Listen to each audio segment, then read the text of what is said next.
Welcome to Positive Talk Radio. Our goal is simple: to explore evolving ideas one conversation at a time. So, stay with us as right now we present. Well, he's been on the show before, and if I can have him back anytime, I'll have him back because he's got a tremendous story to tell. And he's also got something new that we're going to talk about today because of the experiences that he's had in his life with his family. Michael Schnabel is with us. He's the author of Daddy's Girl, which is the story of his daughter and his grandson and all the things that they went through as a family. And I like to hold them up as an example of what can be done when a family decides they're not going to say no, they're just going to go do it, and they're going to do it together, and they're going to really make a difference. And Daddy's Girl is a story about your daughter when she was 27 years old. Can you tell our audience briefly? Now, you can go back to positivetalkradio.net. He's been on the show a couple of times, as have been, and we'll get into this a little later, as have some other significant people in his life. But I want you to just tell our audience, first of all, about the book, Daddy's Girl, how it's doing, and what's it about. The book is doing well. Daddy's Girl really tells my daughter's story. When she was 27, as Kevin mentioned, she gave birth to our first grandchild, her only child, and we were just filled with elation. It was so exciting to finally have a grandchild. But unfortunately, she had a difficult pregnancy, and 2 weeks later, there were additional tests that were done that couldn't have been done during the pregnancy. And she found out that she had a diagnosis of stage 4 colon cancer with liver involvement. Along with that came a lot of fear, came a lot of uncertainty, and it felt like the floor had been pulled out from under us. My daughter's fear was certainly of dying, but more than that was the fear of having this child grow up without his mother, and that he would never really know her. So as her father, one thing that I felt that I could do is to start recording what we were going through. So that night that we got the diagnosis, we didn't realize it that day, but we found out shortly after that, according to the American Cancer Society numbers, she only had an 8% chance of living the next 5 years. So we were very distraught. We were confused. We were frustrated. We were scared to death, and we really didn't know what to do. And slowly, we put together a team around my daughter, and we started working towards moving from reacting to this terrible, terrible situation we found ourselves in to trying to do something about it. And we formed a team around her. And when I say we, we're talking about Stephanie herself, her husband, Mark, her mother, Colleen, and myself, Mike. And then also the newborn baby. And you wouldn't think the baby was much of a team member, but the newborn baby was a perfect team member because he was not affected by all of the misery and the fear and the worry that we were going through. He was just being a baby. And so he really provided an escape for us. And for my daughter, a reason to live. Because you can fight for yourself, but I really am a true believer that if you really fight for something bigger than yourself, you fight harder. And slowly, my daughter went from a victim of this cancer to becoming a warrior and getting very aggressive with every opportunity that she had to fight the cancer through chemotherapy, through surgeries, and over a 4-year period of time, 4 deep, dark, hard years, we didn't know what was going to happen. And it ended up with our Mayo oncologist telling her something he said in the beginning he would never tell her. And that was that she was cured. So the story is a very happy ending. It's not a gloomy book. It's really a book about parenting. And, you talk about, everybody has stories about parenting, anybody that is a parent. And you hear a comment that says, once you're a parent, you never stop being a parent, no matter how old the kids were. So when Stephanie had this happening to her, we wanted to protect her and help her. And so we just went ahead and formed this team around her and started moving forward. And the story talks about parenting. It talks about the importance of faith and hope and belief. When our oncologist, the Mayo oncologist, told her that she was cured, he knew that I had been recording everything that was going on in a journal format for my grandson in case he never would know his mother himself.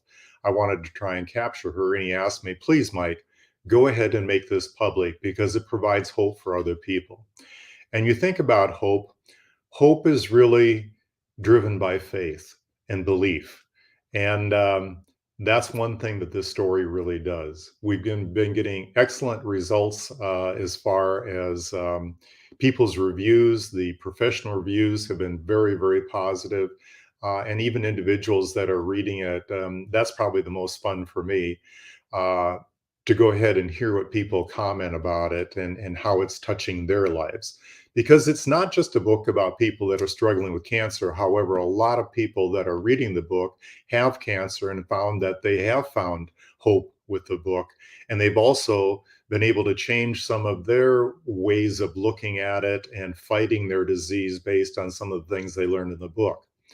And so that's been a great source of pride for me as far as being able to reach out because, like I said in the beginning, we didn't have a clue what to do. And this is me with 35 years, 34 years in a pharmaceutical company and working with physicians and medical professionals every day. My wife is an RN for 35 years, working with physicians every day. And yet we didn't quite know what to do. So that was one of the reasons I made the book public. And since then, I went to put together a second booklet that's really just to help people that are kind of starting out or that are struggling with any type of a crisis, but certainly a medical crisis. And that's called Living Through a Crisis, a guidebook for loved ones. So those are the two things. And the second book we just have available on Amazon as well as Barnes and Noble as an ebook. It's 40 pages long and it discusses things like um, developing a team around a support team around your loved one, how to create a plan to go ahead and move forward, how to find the right doctors, how to be a good caregiver, what's the responsibility of a patient, things like that. And it doesn't give you everything that you need, but it sure would have been wonderful for us to have it when we started to kind of give us something to move forward with. And so that's what I'm hoping with your listeners. I think that we've got this book as a money back guarantee. I think if they buy the book, it's I think $15 or $16 right now on Amazon. It's on sale. I think that they will really enjoy the story because it is something about a young woman becoming a warrior and fighting for her child.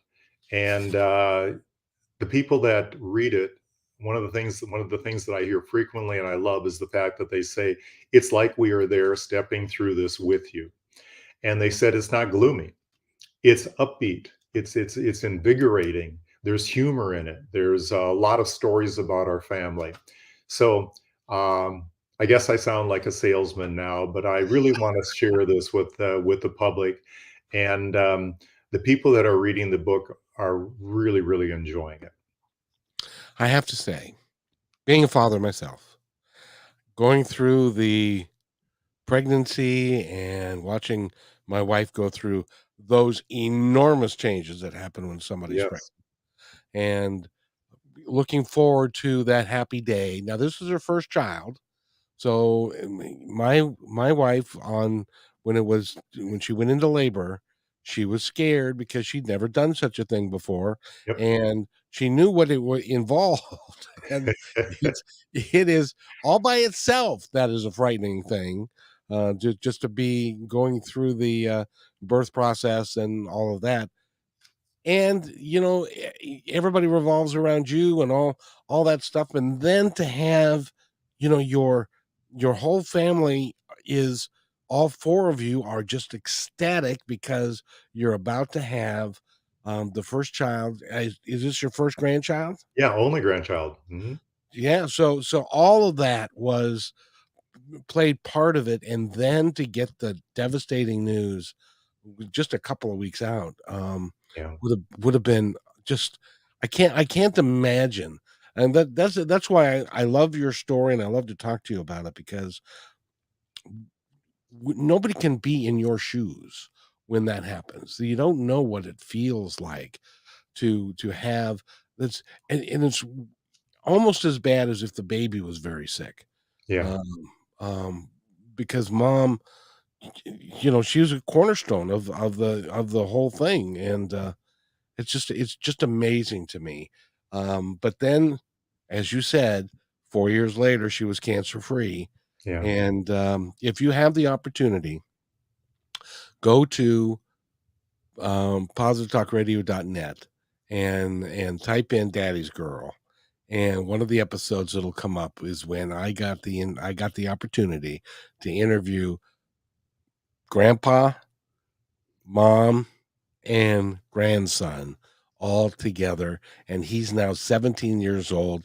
He's a strapping young fella, and he's a soccer player, and he's doing very well, and mom and him have got a special bond and a special relationship. It really is great. But when you found out that night, because I know you were with the baby when they were talking with the doctor, and then you came down, and when you found out that night and you went home and you were thinking about all the things that you were gonna have to do, and I know you probably said, "Why me?" First of all, "Why us? What did we do?" And secondly, what was your first thought? And was it, w I know that we would like to believe that it was like, "We're gonna make it, and it's gonna be great," not it but I'm sure you read the statistics and knew that her odds were not very good. Um, what was your first reaction? Well, it was very difficult, and you don't have a script, no, you're no one's ready for something like this when this happens to you. And the things that went through my mind were things like, how can I stop this? I've always been there for her. I always have protected her. And it scared me to death that I wouldn't be able to do that. And so it's not only are we going to lose her, but this is my job. This is something that I do. I have to protect her. I have to save her. And so there were so many different levels. Your mind is just spinning. And we had to make decisions very quickly. The first night we found out about it, we made a decision to have surgery in less than 14 hours later. And a major surgery, three doctors involved, three surgeons involved, and they took her colon, and we started just trying to step forward as much as we could. And it really helped to have the five of us there together. That was the one thing that really protected us more than anything else. And if we wouldn't have had each other, I think we would have had a much, much more difficult time. It's something that when you have this happen to you, you can't get ready for it, and you just do the best that you can. And I would tell you that it made every one of us better. When you have a cause like this that you truly believe in and that you're committed to, you step up. And fortunately, with four of us there and the baby, when one person wasn't able to step up, someone else did. And I think that's so important for anybody that's going through. Kevin, in this day and age, I don't know of anybody that's got everything's going wonderful in their life and everything, couldn't be better. Everybody's got challenges on it. And how do we go ahead and get up when we lose that job? How do we go ahead and pick ourselves up when we've got an illness? How do we do that? We just have to keep moving forward. Sometimes you take one day at a time, sometimes you take 1 hour at a time, and you just start moving forward and do the best that you can. But it really helped for us to have a team and to help each other through that. Well, and I've often said, because I love my kids, that I would gladly give my life for my kids. Yes. If it came to that and it was like it's gonna either be you or them, take me. I've had my life and I'm good. Um, but when you can't protect somebody that you have protected your whole life, especially a little girl, and now you are powerless, that I admire you for being able to get past that in a short period of time because you didn't really have time. You had 14 hours before the surgery, Yeah. and you really didn't have time to go into a lot of self um, pity Yeah. and why is this happening to me? And you had to be strong and even stronger than you had been when she was growing up, and it's just remarkable to me. Well, and you're right. And we didn't know what to do. And we were feeling in the beginning, we were all crumbling, we were all crashing. And then I started realizing as much as I was scared and fearful, I looked at my daughter and I thought, this is her life that's on the line, not mine. She's at the epicenter of this mess, this crisis. And that gave me the reason to step out of my own feelings and start looking at what we could do to help her. And again, there I'm trying to save her, and I think I worked harder saving her than I would have saving myself. But you're right, we went through all of that. We went through the take me, God, and let her live, take me instead. But that's just not the way things work. We can mean the best and we can do that, but sometimes we can't protect. Sometimes we just got to make do and do the best that we can. And our faith and our hope and our belief with each other, our love for each other, if it wouldn't have been for those things, we would have had an incredibly difficult time. I'm convinced that we all have experiences in our life, both good and bad, and we learn from them. And we also are able to impart that wisdom to other people. And I'm convinced that one of the byproducts of this episode was, I know that you are um, doing a lot of speaking. You're Mhm. going to a lot of places. You're talking about the book everywhere that you can. And because not only is it a great story, not only is it worth the money that people are going to pay for it, but it's also a blueprint for how somebody else can deal with the same things going forward. And that's kind of turned into your passion. Yes, Um, it really has. Yeah. It, we were so fortunate to save Stephanie. And to have her here 17 years later, have her doing well and living a normal life. And we talk to her 3 times a day. We see her every week. And we got the reward. And yet a lot of people are still struggling. Even when we got the news that she was cured, we walked out into the waiting room and made a spectacle of ourselves. And yet we looked around that waiting room and everybody was happy for us, but a lot of those people didn't have the same outcome. A lot of those people didn't have that joy and the happiness that we did.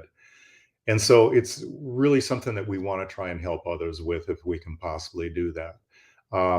Because we had so many people come out of the woodwork, strangers, family, friends that tried to help us. And some of them couldn't. There wasn't anything that they could do, but others did. And they were put in our lives at the right place at the right time. And that's what grew our faith. Our faith was pretty strong, stronger than I ever would have thought, but our faith just grew because every time we got into a terrible situation, and we had a lot of them, we ended up with the best possible outcome again and again and again. And it just continued to renew our faith and our hope and our belief. that's one of the reasons why I'm convinced that, yeah, as horrific as all of this was, one of the reasons that whoever it is on the other side chose you to be a spokesperson for what you can do if your family gets together and you all fight the thing, that whatever it is, together, and you keep the family unit moving forward and stuff, and it gives people hope. Stephanie's story gives people hope, and I know that she lost people that she knew Mhm. in the hospital along the way. While she was having her battle and they were having theirs, that sometimes they lost. Yes. Um, and that I suppose that would kind of give you a sense of responsibility. They lost, we didn't, and this is why. And we need to share that. And that's why, at the end of the book, I talk about the fact that why is it that she lived and others didn't? I don't know. I don't have the answers to that. And I'm not saying that we have the golden ticket here that if you follow it and do everything exactly the way we did, you're going to have the same outcome. But I do know that we learned an awful lot along the way. And a lot of those things helped us. And we've passed those things on to other people that have said that it's really helped them also. And so What a wonderful thing. It's its own reward to help other people and to see the smiles, to see the excitement, to see the possibilities, and to fill someone else with hope when they're struggling is just such a wonderful thing. Well, I will tell you, Mike, that one of the things is I know that this is not the first time this has happened in human history, Yes. but there aren't very many books written about how this happened. And one of the reasons why I believe that you were chosen is because you did write the book and you've got the pamphlet and you're working to help people get through some of these issues because you're living proof that it can be done. Yes. And My that's that. daughter is. Yep. Yeah, and that the family and this family is as close today, and not to say that, because you mentioned the last time, not to say that there weren't moments when we had our arguments and we had our moments of despair, but, you made it through. Yeah, we did have very difficult moments. We had times where there was so much of it that we just pent up and we sat on and we just put it in the can and put it away. And there were times that you just need to get away and yell and to catch your breath. And in the book, it documents a meltdown that we had as a team, and someone said something and someone else reacted, and pretty soon everybody's yelling at everybody, and it was a heyday. For it went in close to an hour, and it was just everybody so overwhelmed and carrying around so much baggage that they just had to be heard, and we got that done. And it's just like firing iron. It made us stronger. We went through a lot of heat that day, but it made us stronger as a team. We never had a fight again. Since you've been through this, I wanted to ask you, I don't think I've asked you this before, is that when you go through something like that, it does make you stronger. Um, does it help you live your life in a much better way all the way around? Do you look at everything differently, or is it just the one thing? I think that it has affected each of us in a long-term way, but it's very easy to get back to old habits and to go ahead and start living your life like you did and things like that. So the impact with us continues on. One of the reasons it continues on with me is because I do these interviews and I'm involved in trying to promote the book and trying to help people. And so it's really top of mind for me. But it has made us different people. We are different through this experience. We have the bruises, we have the pain, and yet we've grown through that. And I think maybe that's one of the reasons we're on Earth, is to go ahead and to grow our souls through challenges and overcoming challenges and helping others and the various things that you can do to go ahead and to grow your soul. And so that's one thing, when we walked out of Mayo that time, that we were told that, well, actually, at the very, very end, when we walked out of the Mayo Clinic for the last time, we went there 17 times with Stephanie, and as a family, we've been there 29 times. And last, I said to her, I said, "So, if you had the choice to do it all over again or never have it happen to you, what would you do?" And she said, "Do it again, because it's made me who I am today." And it's made her really grasp on to life daily and to live life to the fullest. She's very active. She does substitute teaching. She's part of the support group for Caden's high school soccer team. She's the treasurer and secretary. So I keep asking her for loans. She doesn't give me any.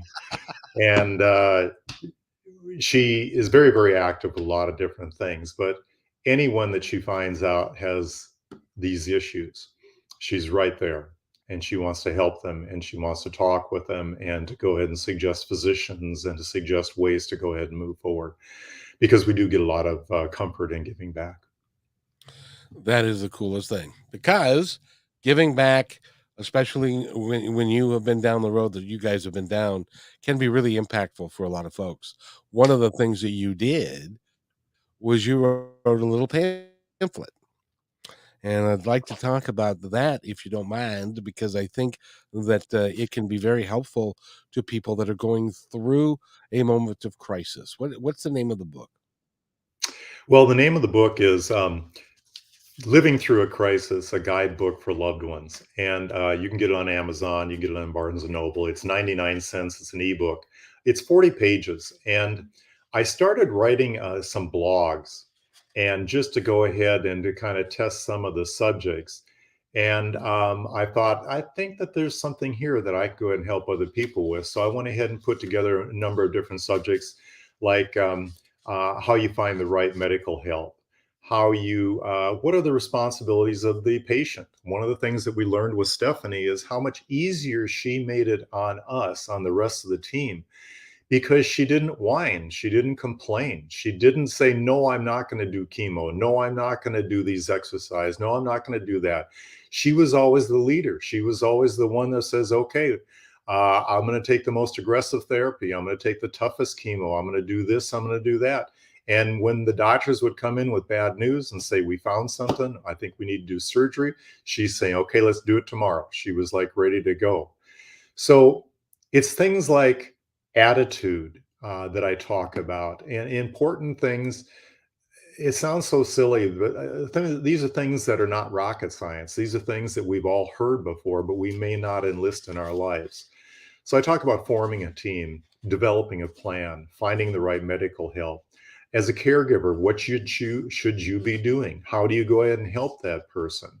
And there's simple things, but I think that it is something that would be very valuable to most people.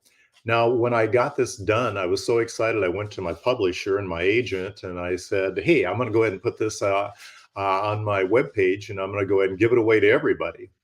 And she laughed at me. And then she said, "You know, Mike," she said, "that's very generous of you." But she said, "We will reach so many more people by doing it as an ebook and having it professionally done and make it available through Amazon and Barnes and Noble." And she said, "We'll only charge 99 cents." And I believe that's the least you can charge for anything like that. And we don't make any money on it at all. But in that way, anybody that wants to go there for 99 cents can get this book and afford it. And it'll be something that I believe will truly, truly help them. And it'll at least give them some perspective. And maybe it isn't you that needs the help. Maybe it's the patient, or maybe it's another loved one that's struggling with this that doesn't know what to do and how to deal with it. We've gone ahead and had couples that have come to us that have had a child with cancer and said, Dad just can't deal with it. He doesn't know how to deal with it. And can you talk to him? Can you try to give him some perspective? And, and things like that. And we just have to help each other. We have to try and do the best we can. So that's the impetus from me creating this thing. And from the people that have read it, I know I've gotten a number of readers that have come back to me and said, you know what, I made some changes in my medical care based on that pamphlet that you gave me and that you put out. And I'm doing better now because of it, because I was working with some local rural physicians who were great family friends, but didn't have the expertise. And I didn't realize that I needed to go to a research center to get the expertise. And I've done that. And I learned more in 45 minutes from this research center that I did in 3 years working with my local physicians. Different people are equipped to help you in different ways. And it's important. The more severe, the more difficult the situation, the more you need the highest level of professionals working with you. You told me the last time that we talked that one of the steps that you took was you were looking for such a pamphlet Yeah. when this came out, Yes. when Stephanie was diagnosed and stuff, and you went and said, "I need some information. Where can I find this information?" And nobody had it. No, and I'm talking about two of the top three research centers in the world. I'm talking about probably six or more oncologists that we talked to. I'm talking about the oncology nurses, and they were all just kind of stumped. And when we were saying, is there a guide? Is there something that can just kind of point us in the right direction?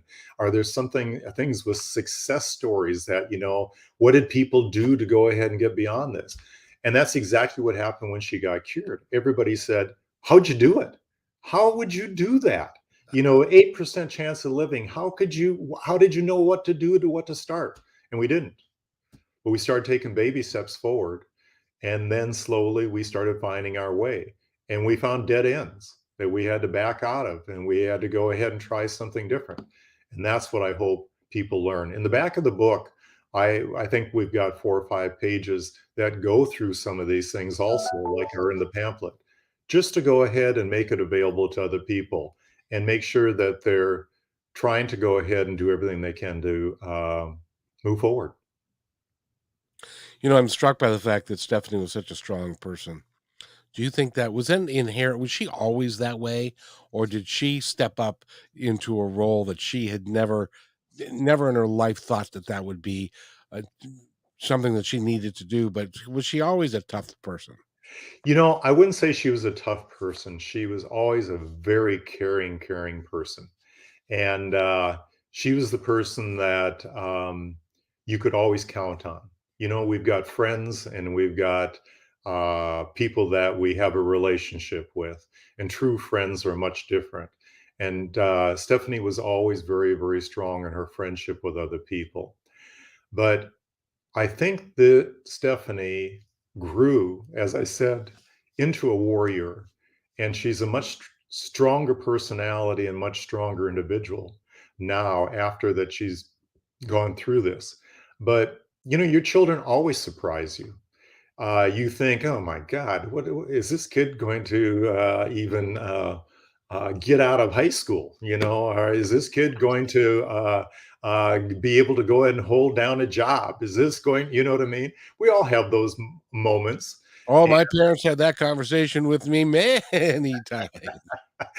And so and then they start to surprise you, just like you surprise them. All of a sudden, when they're 21, 22, they start thinking, "God, my dad does know some stuff. I thought he was just a dummy."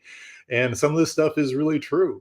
And so I think there's a lot of learning that goes on, but she grew a lot stronger through this. And like I said, I don't know that it was not an easy fight, but I think the fight would have even been tougher if she hadn't had that child. Yeah, well, she would not have had as much of a reason to fight. Yeah. Um, but I suppose, but at the same time, your family was so close that I don't think anybody would have let her just quit. Oh, no. No, that would have never happened, but, yeah. We're very none of us are perfect. We are a very close family, and we really enjoy each other's company, and we do help each other through life. Which, I got to tell you, looking back on it, there are a lot of people that say, "Dang, I wish I had a family like that."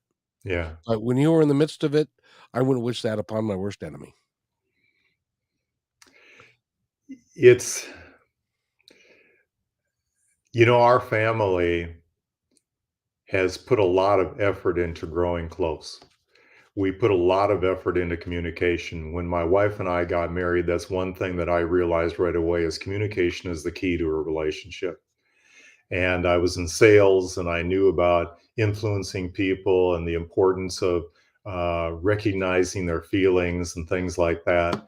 And it's something that we always went through with our kids also. So my wife and I always had an open relationship as far as if we had issues, if we had problems, we talked them out. And that's what marriage is about.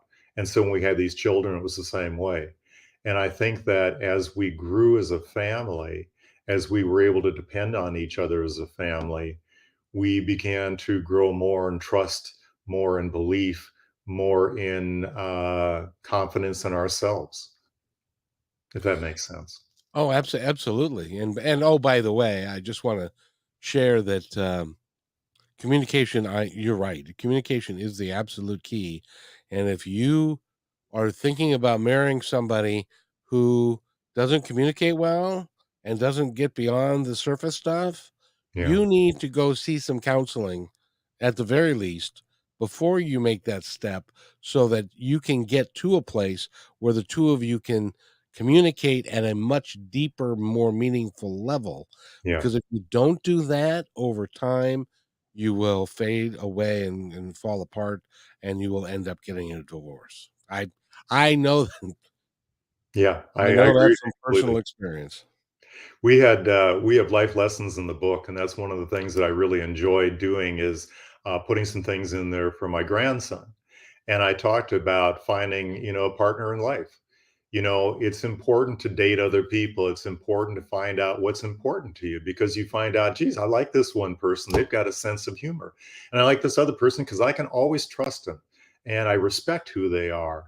And so you start learning the things that are important and that aren't important. We're all attracted to the wow, look at that. And isn't she pretty and all that.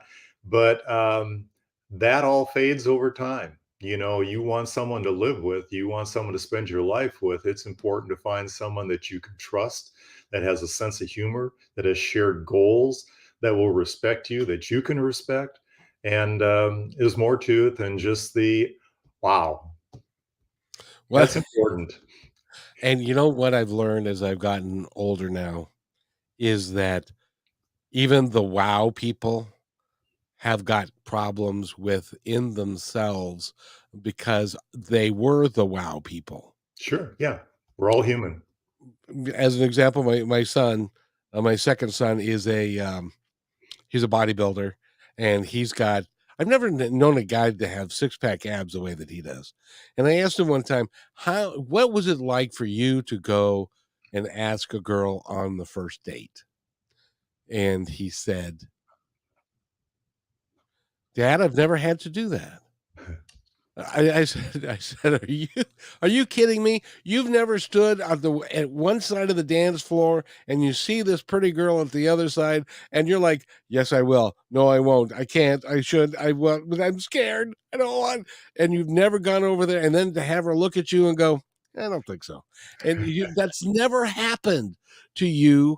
How are you going to survive when it does? Because inevitably it will happen to all of us at one point when somebody says, I don't think so." And and he said, well, I don't know. I guess I'll cross that bridge when he's come to it. And he's got crossed that bridge now, and he's learning all the things that us normal people have had to learn our entire lives. So but it takes them longer. And Yeah. I've known pretty people that they never get it. They never get the fact that their external looks do not count for who they really are. Yeah. Yeah. Yep. I agree with you completely. And I think that you talked about having that confidence to go ahead and ask someone to dance or to do this or to do that. It's really a eye opener when you go to your 20th high school reunion and some girl walks up to you that you thought was just the amazing person in the class and said, I always had a crush on you. Why didn't you ever call me? And things like that. So I read a book a while ago that talked about they were interviewing people that were getting close to their death, and they were very successful, very, very successful people, stewards of industry, Carnegie, people like that. And they said, what would you do different if you lived your life over? And they all said, take more chances. They all said, expect more from myself, try harder, try things that I didn't think that I could do. And so I think there's a lot of lessons there.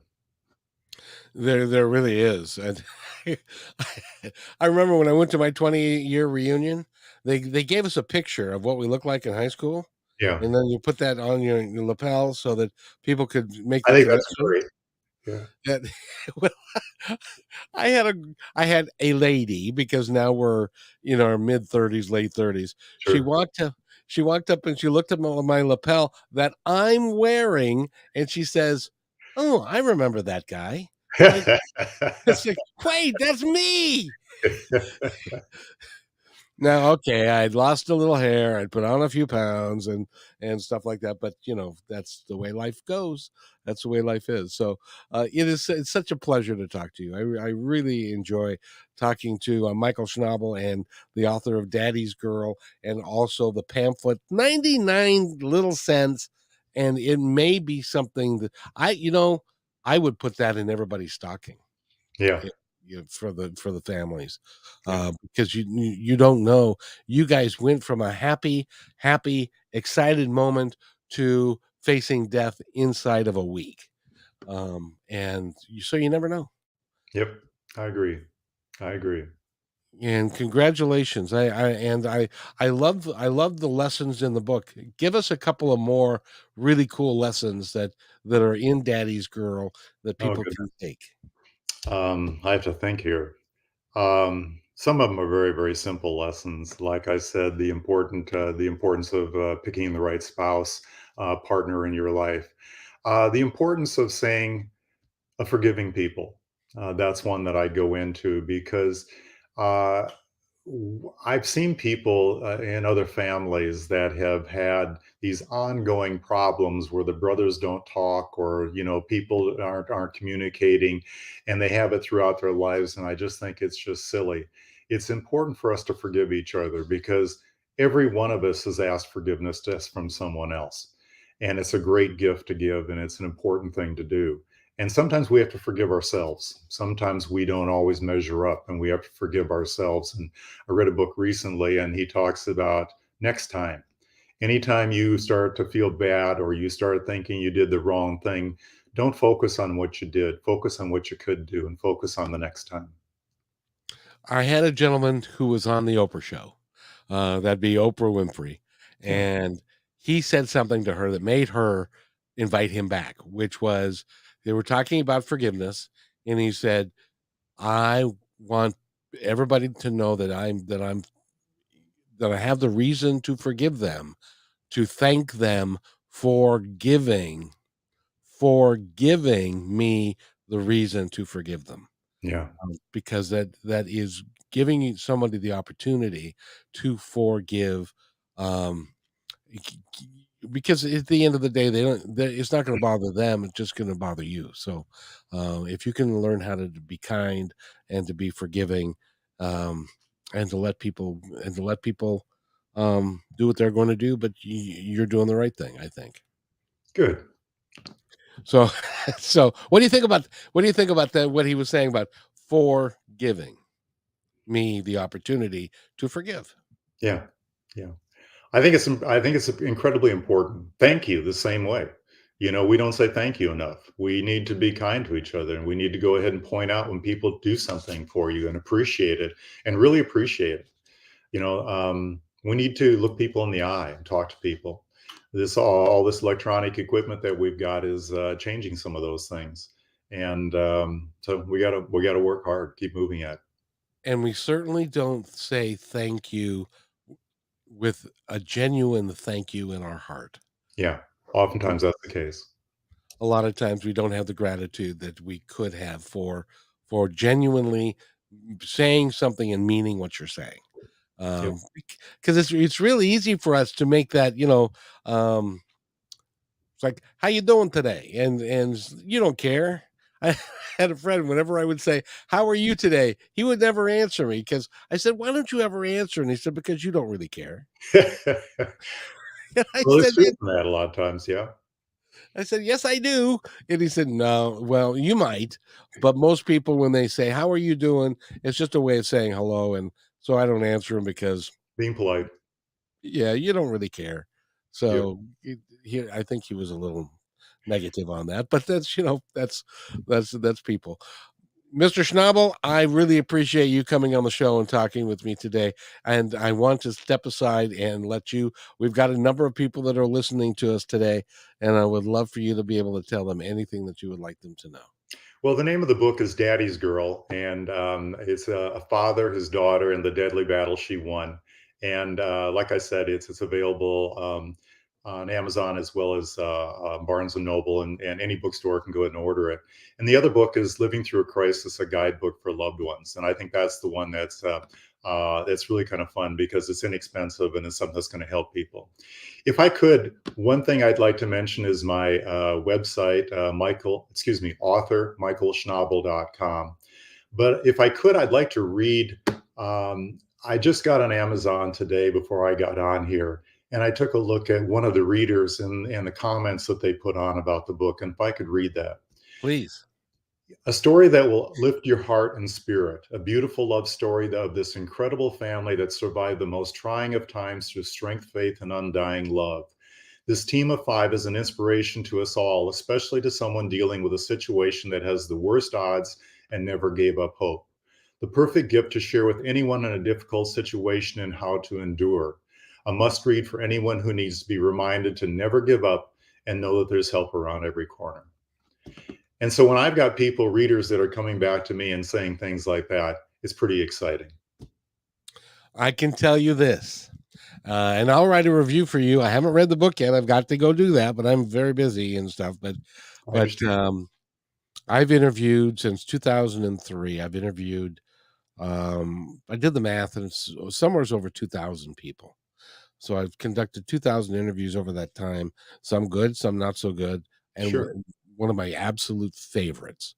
I will always cherish the opportunity when you allowed me to talk to Stephanie and Kaylin, and they were sitting there together, and it was a remarkable moment in time. And I will keep that and remember that my entire life. And I thank you for that. Oh, you're very welcome. Thank you. And yeah, I tried to talk her into coming and joining me for this, and she couldn't get free of work, and so we weren't able to duplicate that. But Kevin, thank you very much for everything that you've done for us to get the message out on this information for the book and for the guide. And I hope that we can help some people. Well, that's a given. That's already happened. I know that that's already happened. Great. And that it's going to be an amazing story for somebody. The coolest thing is that, Mike, somebody's going to come back to you and say, I got this little pamphlet. I don't know where I got it from, but your name was on it, and it saved my family, and we were able to get through the crisis we were in. And did you write that book? Your name's on it. Yeah. And that will be a monumental moment for you, and congratulations. And the other thing is, many, many, many, many, many, many years from now, when Kalen is in his 50s, and somebody comes up to him and said, was your grandfather Michael? Said, yeah. And he said, well, I've got this book. It's about this woman and his daughter. And that book um, meant so much to me. It changed my life. And that's going to happen. And it's going to happen his entire life. You've left a legacy that will succeed. Both of you and me are not going to live, a long time, another 50 years, but the legacy that we're leaving will. And congratulations. Thank And you, Kevin. Very kind words. You're always doing such a great job with this show. And I really appreciate the thing that you're trying to do as far as trying to put positivity out there in the world. anytime that I can put a story like yours out here, and it means so much, and people that don't, it just means so much, and it can really can somebody will come in contact with it, and it's going to change everything about what they're doing, and will help them live their life better. And that's all we can do. If we're doing that for people, then we're doing enough. So I want to thank you again, and give us your website and how to get a hold of you again. Author michaelschnabel.com. And anything else you'd like to add before we go, young man? No, thank you very much for your time. Thank you. And I hope your listeners have a wonderful day. And you need to come back so we can do this again. All right, we can do that. You have yourself an awesome day, and wait right there, and I'll be right back. Okay, thank you. Hey, thanks for enjoying this episode all the way to the end. Please give us a like and subscribe to this channel. This has been a production of PositiveTalkRadio.net. Please visit our website, oddly named PositiveTalkRadio.net, for more details about us and our mission, which is to provide great positive programming designed to inspire us all. I'm Kevin McDonald, and I'm proud of these shows, and I truly hope that you'll like them and share them with friends and family. So on behalf of our entire team, remember, be kind to one another, because each other's all we got.